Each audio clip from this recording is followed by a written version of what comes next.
En Hebreos capítulo 10, por favor, en su Biblia.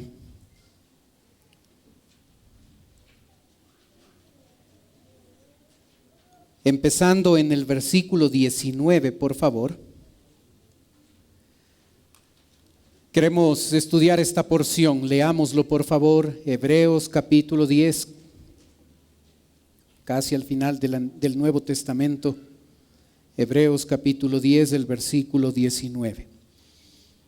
La Biblia dice: así que, hermanos, teniendo libertad para entrar en el lugar santísimo por la sangre de Jesucristo, por el camino nuevo y vivo que Él nos abrió a través del velo, esto es, de su carne, y teniendo un gran sacerdote sobre la casa de Dios, acerquémonos con corazón sincero, en plena certidumbre de fe, purificados los corazones de mala conciencia y lavados los cuerpos con agua pura. Mantengamos firme y sin fluctuar la profesión de nuestra esperanza, porque fiel es el que prometió, y considerémonos unos a otros para estimularnos al amor y a las buenas obras, no dejando de congregarnos como algunos tienen por costumbre, sino exhortándoos, y tanto más cuando veis que aquel día se acerca. Al final del 2015 y principios del 2016, es muy usual escuchar la frase que tenga un buen año, que sea un año próspero. Y la verdad es que ese solo deseo no basta. No basta con que nosotros queramos que en nuestra vida o en la vida de otros Dios prospere el año. El simple deseo no es suficiente. Ligado a la prosperidad están las decisiones que un creyente debe tomar. La prosperidad no aparece por tener un deseo. La prosperidad aparece por ajustar la vida del creyente a lo que Dios desea. Usted a la entrada recibió una hojita que es un plan de lectura anual. Y si no lo recibió, en la mesa de atrás hay más hojitas, así es que al salir usted puede pedir una de esas. La verdad es que nuestra prosperidad está ligada con nuestra relación con la palabra de Dios. Y en ese calendario anual usted tiene una de las formas en que usted y yo podríamos estar leyendo la Biblia durante este año. Ese es un buen propósito. Es una buena decisión que va a hacer que nuestra vida prospere. Pero otra decisión que va a producir prosperidad en nuestra vida cristiana es la que nos dice Hebreos capítulo 10. No dejando de congregarnos como algunos tienen por costumbre. ¿Le pasa a usted que el día sábado o el día domingo se pone a decidir si va a ir a la iglesia o no? Un cristiano puede llegar a tal punto de enfriamiento que llega a encontrar más beneficioso pasar acostado en la cama viendo televisión un domingo en la mañana, o quizás descansando porque la jornada laboral ha sido agotadora. Aunque uno puede encontrar razones cuestionables de por qué no se asiste a la iglesia, algunas razones pueden parecer no tan cuestionables. Salir un domingo en la mañana y no ir a la iglesia porque vamos a pasar un buen tiempo de recreación con la familia, no parece malo, no parece tan mala idea. La falta de fidelidad a nuestra iglesia es evidente. A veces, ciertos domingos del año coinciden con que al frente de nosotros se está jugando un partido de fútbol. A veces le toca a Barcelona y a la Liga. Y a veces esos hinchas de Barcelona o de la Liga llegan a tener tal conflicto porque según ellos su equipo es el mejor. Y dan argumentos y afirman por qué ese equipo del que soy hincha es el mejor. Yo he observado que un hincha comparte 9 características especiales. Usted las ve en la pantalla. Se siente orgulloso. No le da temor a un hincha decir el equipo que según él es el mejor. No tiene recelo. Se siente orgulloso de que ese equipo es el mejor. Es una persona, el hincha es una persona que tiene conocimiento. Sabe en qué lugar de la tabla de posiciones está su equipo, sabe cuántos puntos necesita para quedar campeón, sabe cuáles son los próximos partidos, sabe cuál es la alineación probable, sabe quién es el técnico. Un buen hincha tiene mucho conocimiento acerca de su equipo. Una tercera característica que podemos ver es la pasión. Es gente apasionada. Cuando piensa en su equipo, cuando piensa en el partido de fútbol, llega a tener tal alegría, llega a ser tan apasionado por ese equipo de fútbol. Llega también a compartir. Anima a sus otros compañeros a que vamos al estadio a tal hora y a tal momento porque hoy juega nuestro equipo de fútbol. No tiene vergüenza de decir de quién es hincha. Habla a los que están a favor y a los que están en contra, comparte, anima a asistir a esa reunión especial. Se caracteriza por ser protector. Cuidado con hablar mal del equipo. Cuidado con decir que ese equipo no es el mejor. Cuidado con ofender porque pueden irse hasta los golpes, porque mi equipo es el mejor. ¿Se ha dado cuenta la puntualidad de un hincha? Siempre llega antes. Sabe a la hora que va a jugar el partido de fútbol, así es que va temprano, va cantando, se prepara con anticipación para esa reunión especial. Es una persona que tiene interés. Si no tiene problema de plata, va a ocupar el mejor asiento, el asiento que le permita estar más cerca de la cancha, más cerca de los jugadores. No ocupa los últimos lugares. Va al frente, va adelante, porque ahí está la acción. Es una persona que se esfuerza. No tiene problema de pagar un ticket para poder entrar. Puede ser que el siguiente día no tiene ni para comer, pero no tiene ningún problema de gastar el dinero para ir a ver a su equipo. No tiene problema también de hacer largas filas, una fila más larga que aquellos que quieren viajar a España o aquellos que están tratando de sacar los fondos de reserva del IES. No tienen problema de esforzarse porque es su equipo el que va a jugar. Cuando tienen que hacer las barras, lo hacen con alegría. Gritan a viva voz. Y yo me pregunto,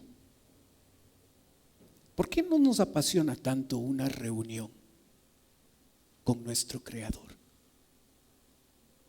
¿Por qué no llegamos a tener estas características como creyentes cuando pensamos en nuestra reunión del domingo? Cuando voy a reunirme con mi Creador. ¿Por qué?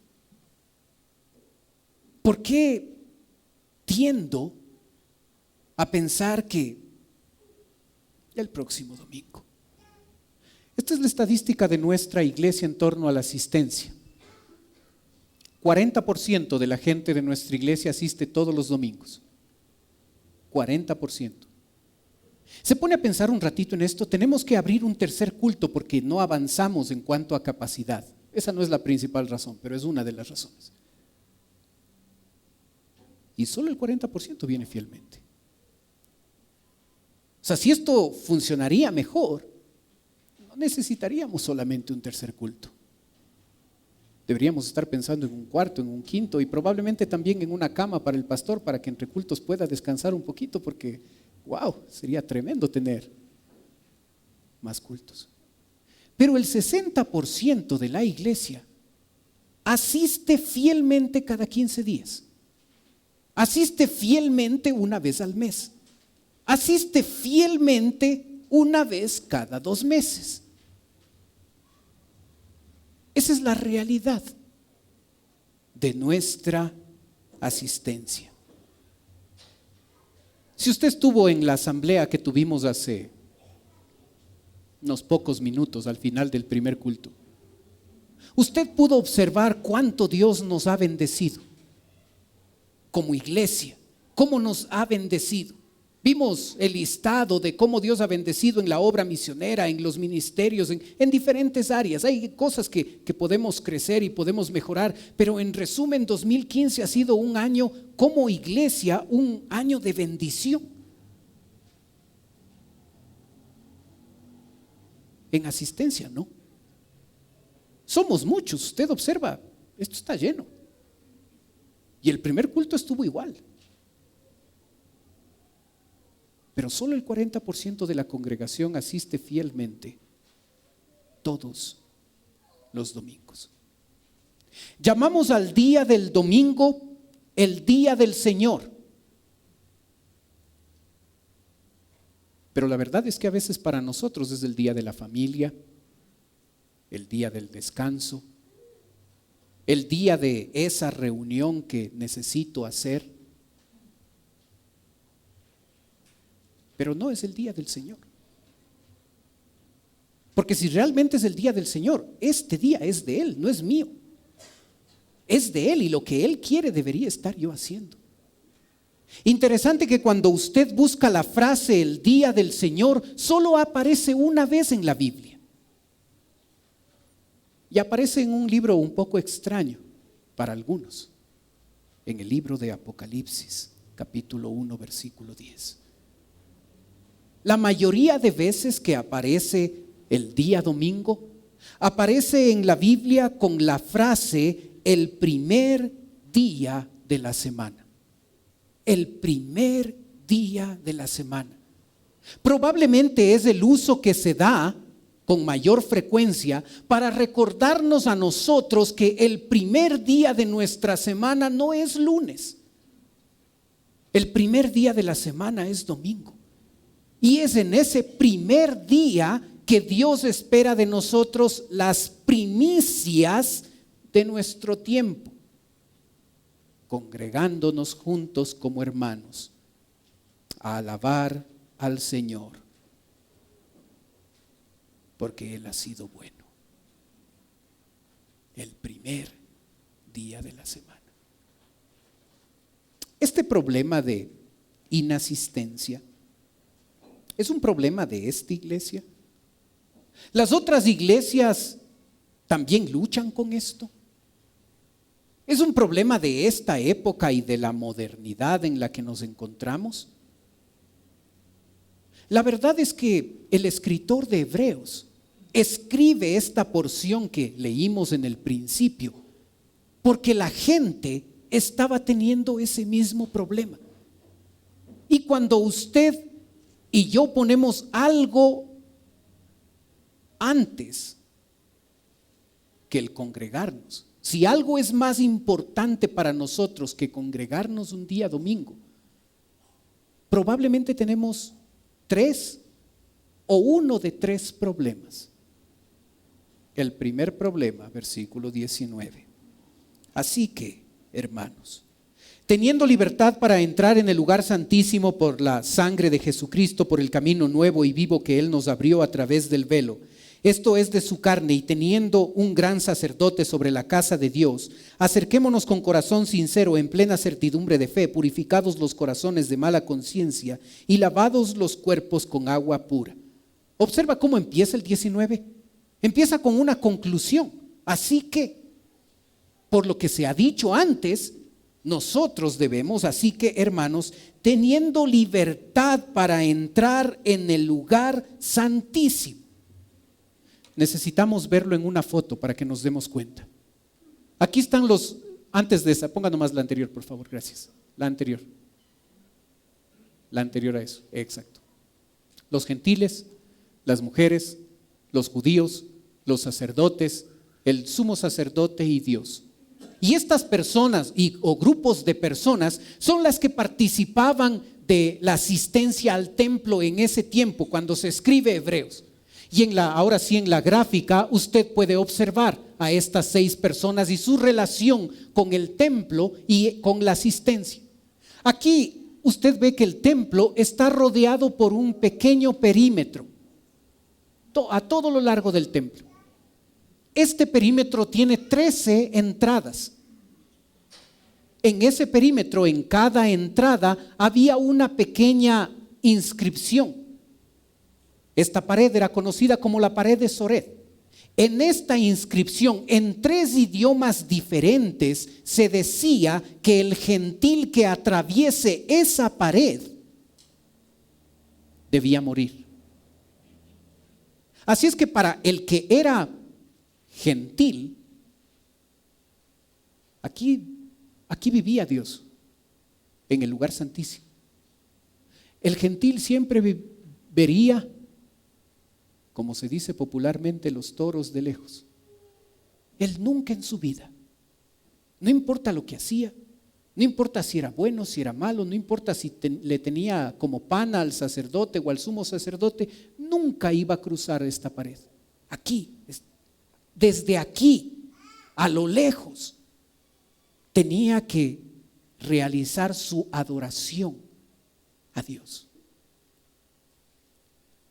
Las mujeres, no lo cambio todavía, tenían que subir 3.43 metros por estas gradas o por alguna de las entradas, subir y venir a esta parte. Este es el atrio de las mujeres.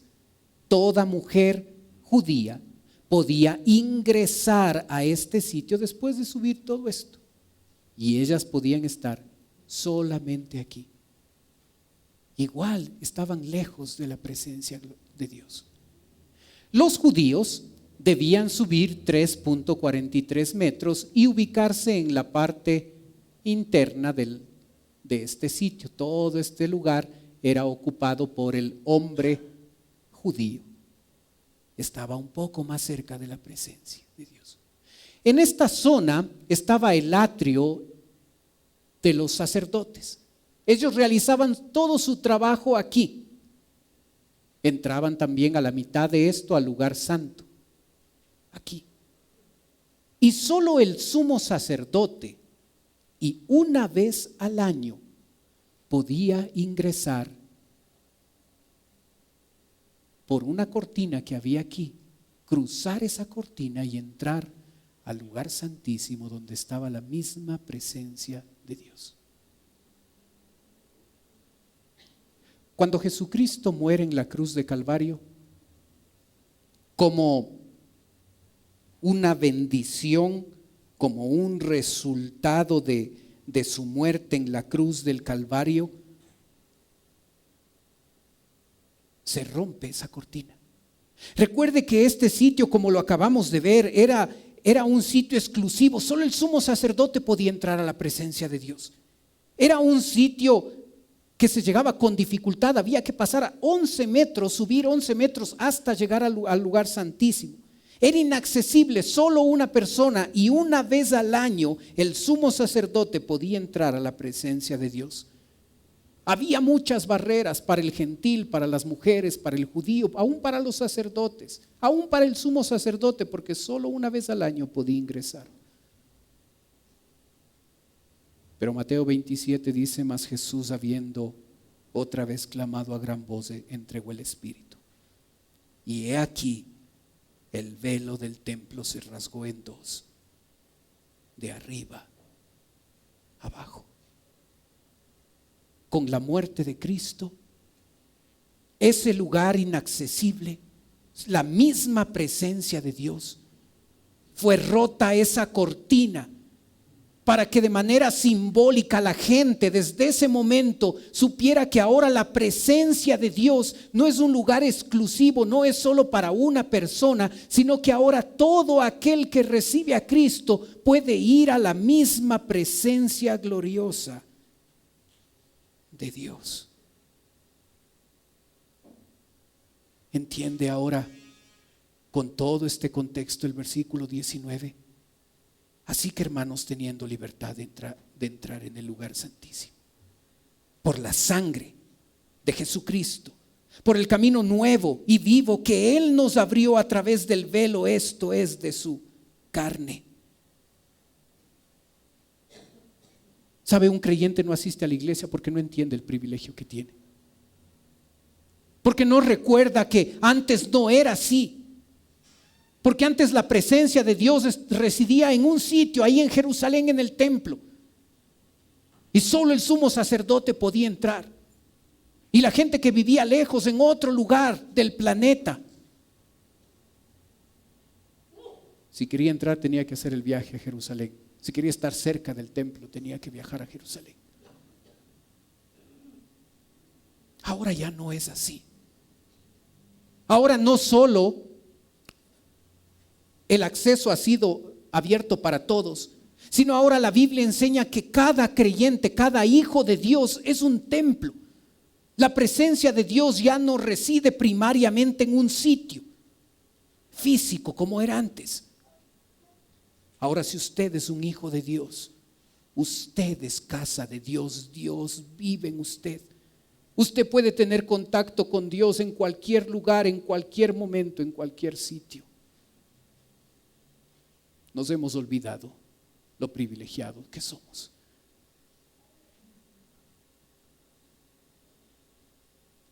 Y cuando usted y yo nos congregamos el primer día de la semana, la Biblia dice que donde dos o más están reunidos, Él está de manera especial. Así es que no solo vive en mí, y Él está aquí en mí, sino Él está en medio de nosotros, porque hay más de dos que se han congregado.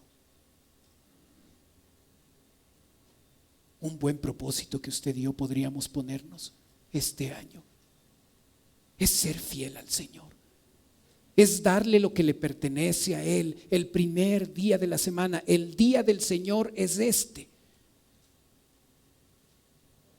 Usted y yo debemos estar aquí. Debemos entender el privilegio. Los otros creyentes que vivieron en esa época no pudieron experimentar esto. Tenerle al propio Dios viviendo en nosotros, teniéndole a Dios de manera especial cada vez que nos congregamos. Entendamos lo privilegiados que somos, porque a la vez los privilegios nos dan responsabilidades delante de Dios.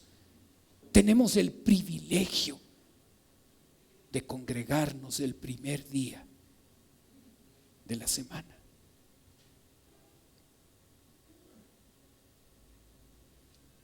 El versículo 22 nos recuerda un segundo principio. El texto dice: acerquémonos con corazón sincero, en plena certidumbre de fe, purificados los corazones de mala conciencia y lavados los cuerpos con agua pura. ¿Sabe? El texto está hablando de que usted y yo necesitamos limpiarnos del pecado. Aquí se hace referencia a que necesitamos acercarnos a Dios con un corazón sincero. He compartido esta ilustración en otros momentos.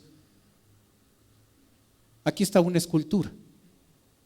En ese tiempo, cuando se quería comercializar una escultura, los vendedores ambulantes iban en sus pequeños carritos empujados de pueblo en pueblo y llevaban sus esculturas, y por supuesto por los caminos y por lo rudimentario de esos pequeños carros que empujaban, esas pequeñas carretillas, las esculturas se golpeaban y se dañaban, y los vendedores inescrupulosos, en vez de desechar esa escultura dañada, lo que hacían es tomaban un poco de pega, que era cera, lo ponían ahí, volvían a juntar el pedazo de la escultura que se había caído, y para el ojo inexperto pasaba, no se daban cuenta.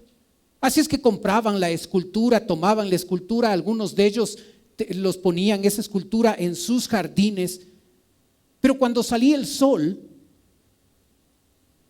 la cera se calentaba, el pedazo de escultura rota caía al suelo y el comprador se había dado cuenta que ese vendedor era un engañador. Con el paso del tiempo, los comerciantes que vieron afectado su negocio llegaron a poner unos letreros en sus esculturas que decía sin cera, para de esa manera garantizar que esa escultura que estaban vendiendo era de calidad, estaba en perfectas condiciones. ¿Entiende lo que entendía el creyente de ese tiempo cuando el escritor le dice corazón sincero? No había hipocresía, no había pecado oculto, la vida estaba bien. Y cuando yo voy a reunirme con la presencia de Dios, debo ir preparado. Debo confesar mis pecados. Debo arreglar mis problemas con mi prójimo.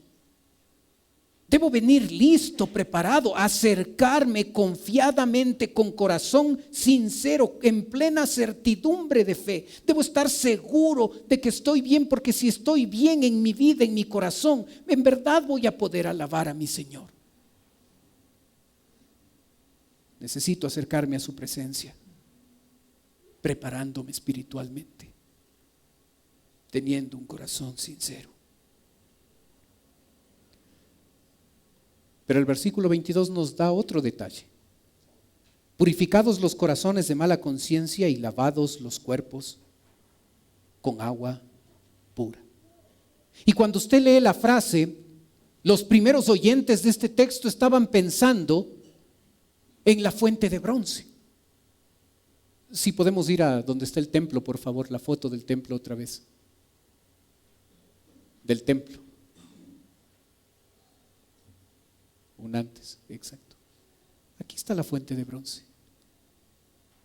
El sacerdote, para realizar todos los sacrificios y todo eso, uno de los requisitos que debía cumplir este sacerdote es ir a la fuente de bronce.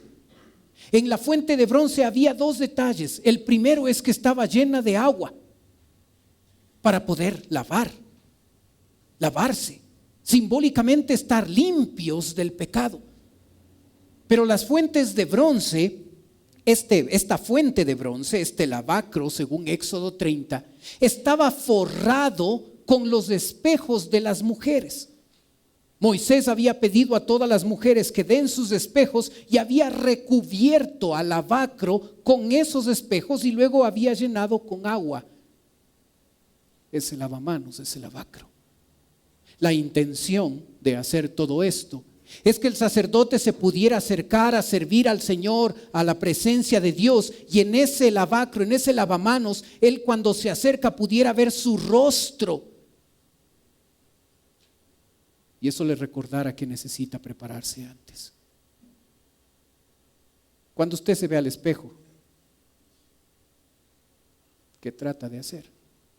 Si está despeinado, se peina, si el gel no es muy bueno, se pone más, se lava los dientes y hace todo eso. No hay cómo hacer milagros, usted lo sabe, pero uno hace el intento.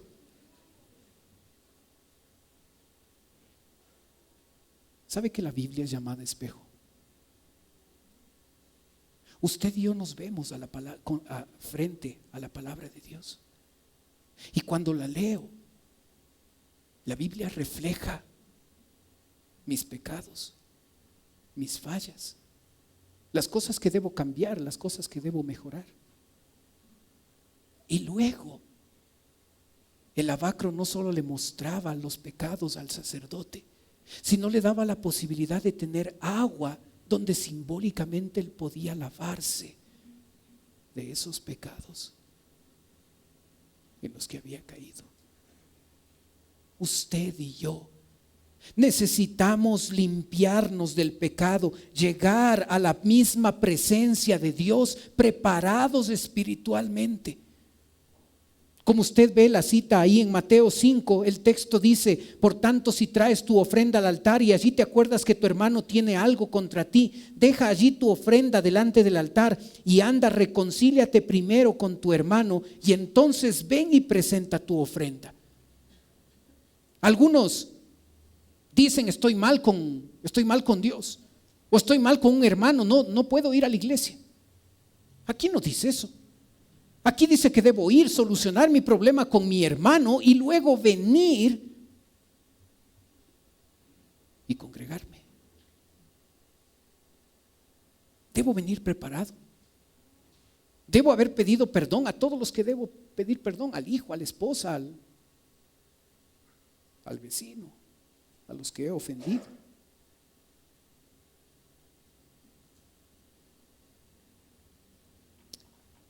Pero hay un tercer principio, versículo 24 y 25.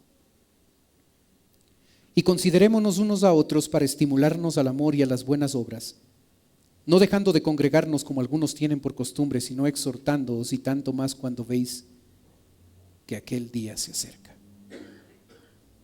Observa la palabra estimular y exhortar.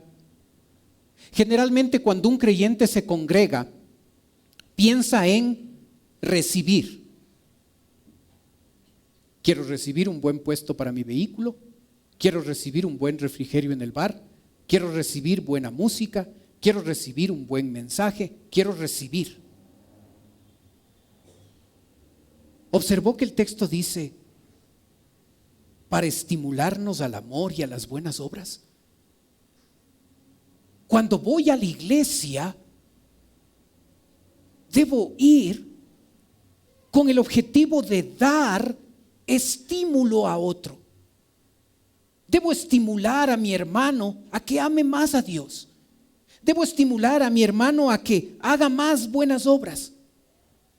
Y juntos, unos a otros, estimularnos al amor y a las buenas obras.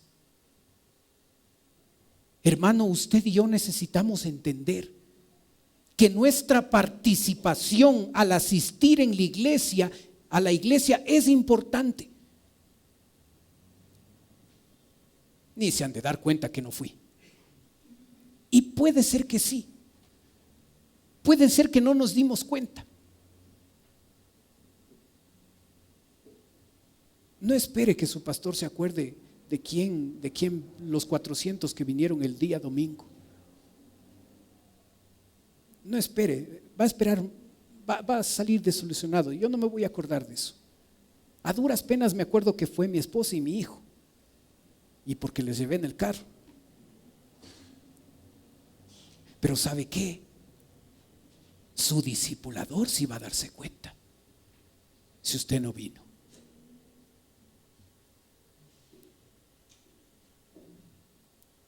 Vamos a la iglesia a dar, a ayudar a otros a que amen más al Señor, a que hagan más buenas obras, a que aprovechen esa semana para ser de bendición a otras personas, a otros que no conocen de Dios.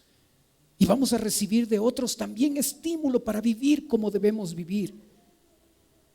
Nuestra participación, nuestra influencia es importante.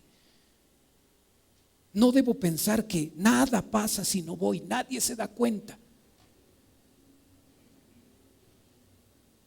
Pero es interesante que el texto habla de exhortar. Y usted puede observar la definición ahí. Es para animarnos que nos congregamos. Exhortándoos, y tanto más cuando veis que aquel día se acerca. En el primer siglo se escribió esto. Y estos cristianos ya vivían con la idea de que en cualquier momento puede regresar Jesucristo. Imagine hoy, después de más de 2000 años, si para ellos estaba cerca, para nosotros es inminente. No sabemos el día y la hora. Pero para nosotros es el día en que vuelva Cristo, está más cerca. Así es que en vez de ser infiel a la asistencia a la iglesia, debo ser más fiel porque mi Señor puede venir en cualquier momento, exhortándoos y tanto más cuando veis que aquel día se acerca. Hermano, la prosperidad en su vida no va a caer del cielo. La prosperidad en su vida y en nuestra vida, cosechamos esa prosperidad por las decisiones basadas en la palabra de Dios que llegamos a tomar. Eso produce prosperidad. Una buena decisión es leer la Biblia todos los días. Una buena decisión es hacer del día del Señor lo que es el día del Señor. Aquí congregado, alabándole a mi Señor, cantando a viva voz, alegrándome, apasionándome por Él y por su presencia en medio de nosotros.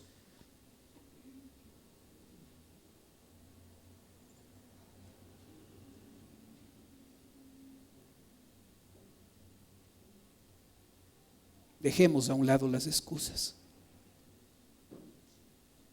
Este es el día del Señor. No es mi día. No es el día de la familia. No es el día de esa reunión. No es el día de hacer ese trámite. No es el día de descanso. Es el día del Señor. Y la prosperidad va a llegar en mi vida cuando yo ajuste mi vida a obedecer en cada área de mi vida a mi Señor. Y este es un área donde el 60% de nuestra iglesia tiene problemas.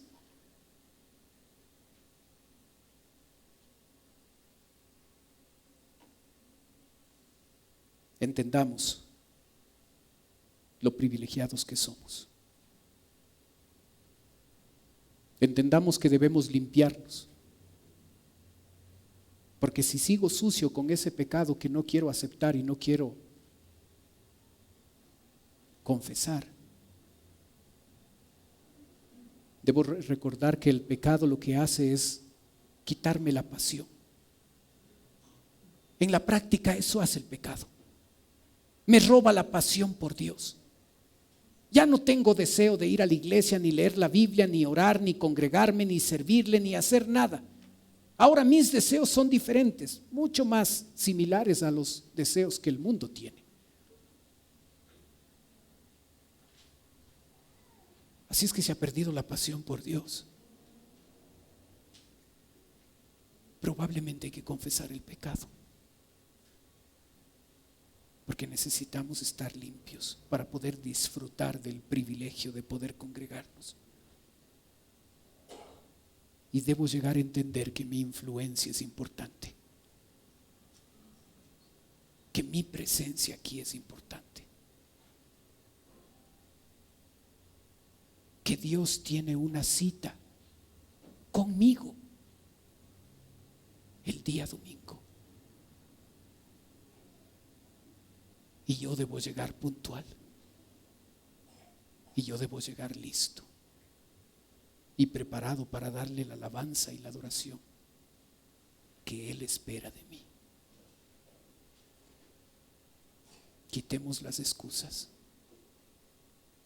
y comprometámonos a que el día del Señor es el día del Señor. Y ahora usted tiene 3 cultos. Y si le gusta madrugar, venga a las 8. Hoy a las 8 tuvimos 40 personas, 30, 40 personas aquí. Creo que estaban practicando para lo que va a ser el próximo domingo, porque el próximo domingo sí empezamos los 3 cultos. Y si le gusta venir temprano, venga a las 8. Los 3 cultos van a ser idénticos. Si no le gusta madrugar antes de las 11, venga al culto de las 12. Es igual al de las 10, igual al de las 8. Es el día del Señor.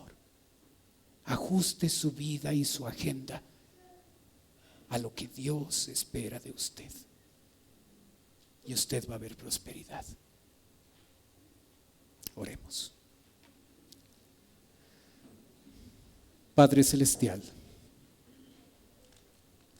Qué bendición, Señor, poder estudiar tu palabra. Padre, yo te agradezco de manera especial por el 40% de nuestra congregación que te ha sido fiel. Gracias por ello, Señor. Gracias por su fidelidad. Ayúdales, fortaléceles a continuar este 2016 siendo fieles a ti. Te quiero pedir también, Señor, por el 60% de nuestra iglesia. Que tú les ayudes a ajustar su vida a tu voluntad, a tu plan.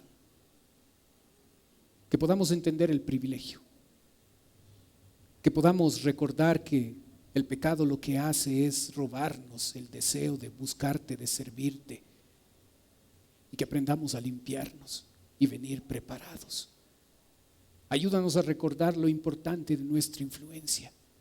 Que estemos aquí juntos, estimulándonos al amor y a las buenas obras, exhortándonos entre nosotros para congregarnos y cada vez ser más fiel, porque el día en el que tú vuelves está más cerca. Ayúdanos a tomar decisión, Señor. Pedimos tu bendición. Mientras usted sigue orando, por favor.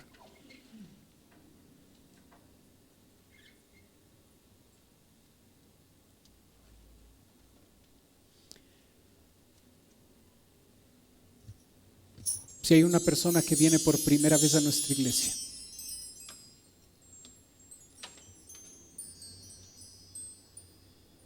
usted puede, mientras los demás tienen sus ojos cerrados, si usted desea que oremos por usted, usted puede levantar un ratito su mano, solo yo estoy mirando y con eso me está diciendo: vengo por primera vez, pastor, ore por mí.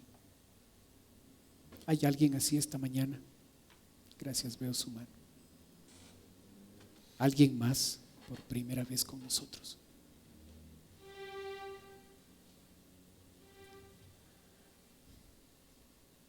Para la persona que nos visita en un ratito voy a orar por usted, como le dije. Quisiera ofrecerle algo más, totalmente voluntario, no se sienta obligado. Pero si usted desea puede tomar sus cosas y puede pasar a la parte de abajo donde estoy yo. Los demás tienen sus ojos cerrados para que no le dé vergüenza, no le dé recelo de pasar. Si usted lo hace, una persona de nuestra iglesia se va a acercar, le va a llevar a un lugar privado y en ese lugar privado va a conversar un momento con usted. Si no quiere hacerlo, está bien. Pero si desea hacerlo y darnos el privilegio de conversar un ratito con nosotros, con toda confianza, sin ningún recelo, tome sus cosas y venga a la parte de abajo.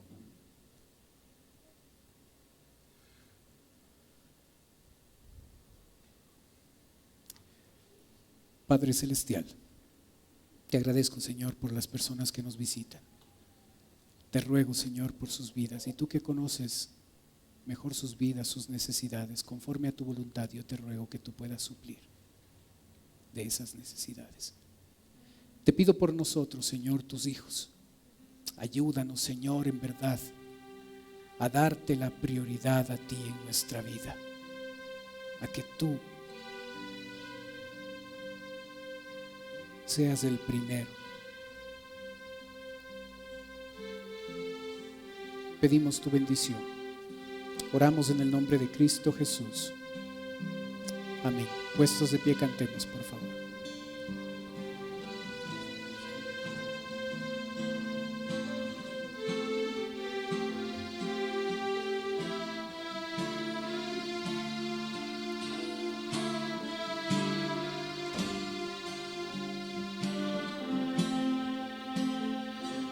Mi vida te entrego, me rindo, tú tienes el control, te adoro, te busco, tus manos sanan mi dolor, te amo por siempre, Jesús.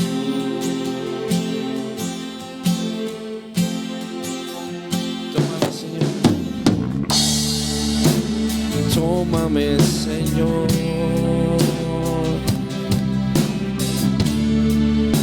Contigo quiero estar.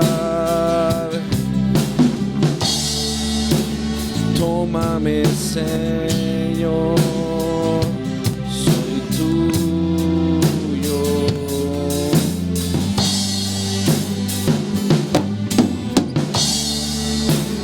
Tómame, Señor, contigo quiero estar. Tómame, Señor, soy tuyo. Mi vida te entrego, me rindo. Tú tienes el control, te adoro, te busco. Tus manos sanan mi dolor. Te amo por siempre, Jesús. Tómame, Señor, dígame. Tómame, Señor, contigo quiero estar. Tómame, Señor, soy tuyo. Mi vida te entrego, me rindo. Tienes el control, te adoro, te busco. Tus manos sanan mi dolor. Te amo por siempre, Jesús. Todo lo que soy es tuyo, dígale a él.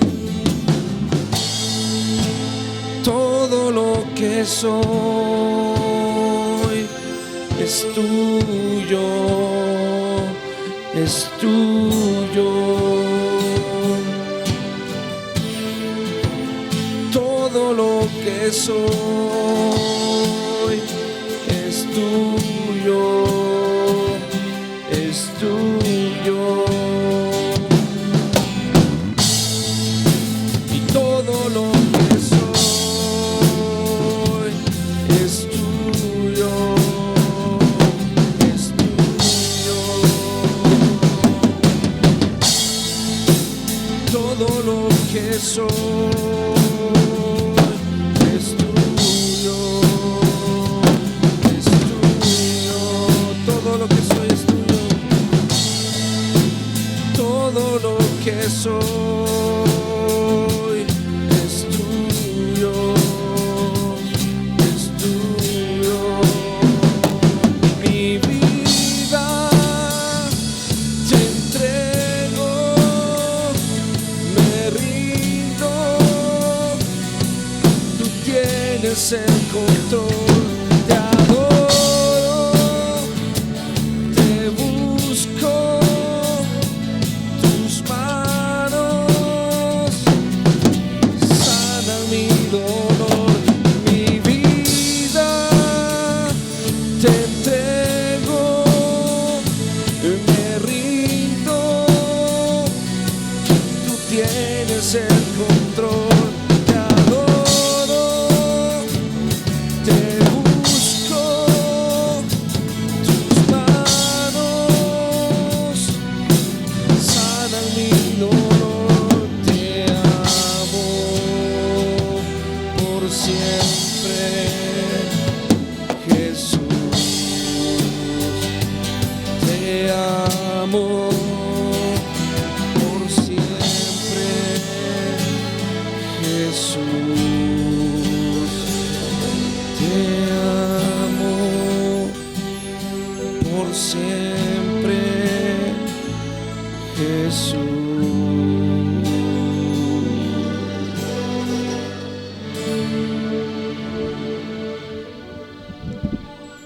Tomen asiento, por favor.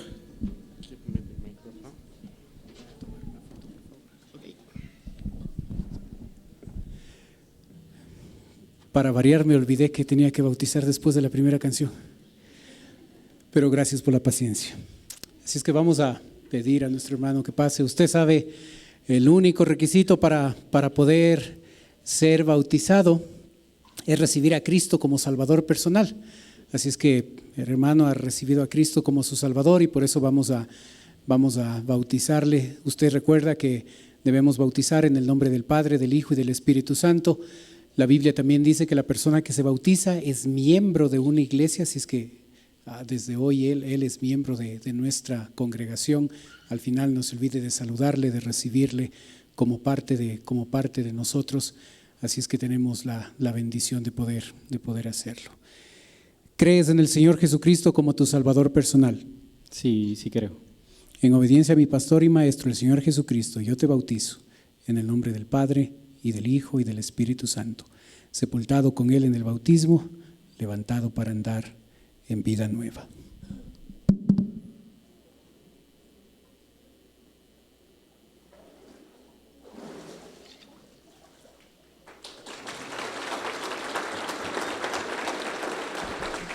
¿Qué tal un amén?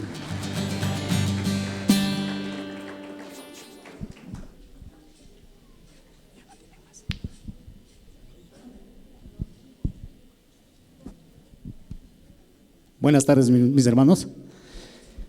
Vamos a felicitar a las personas que nos visitan por primera vez. Si nos ayudan levantando su mano, por favor. Queremos darles un fuerte aplauso. Muchas gracias. En el lado izquierdo tenemos. En el lado derecho, ¿hay alguien? Por primera vez, arriba. Todos han venido antes. Muchas gracias, mis hermanos. Mis hermanos que vienen por primera vez, si nos ayudan pasando a la oficina, hay una persona encargada para conversar con ustedes y darles un pequeño refrigerio. Pueden pasar en este momento, muchas gracias. Con nuestros demás hermanos vamos a tener un tiempo de oración, vamos a agradecer por lo bueno que ha sido Dios este año y vamos a recoger los diezmos y las ofrendas. Vamos a orar.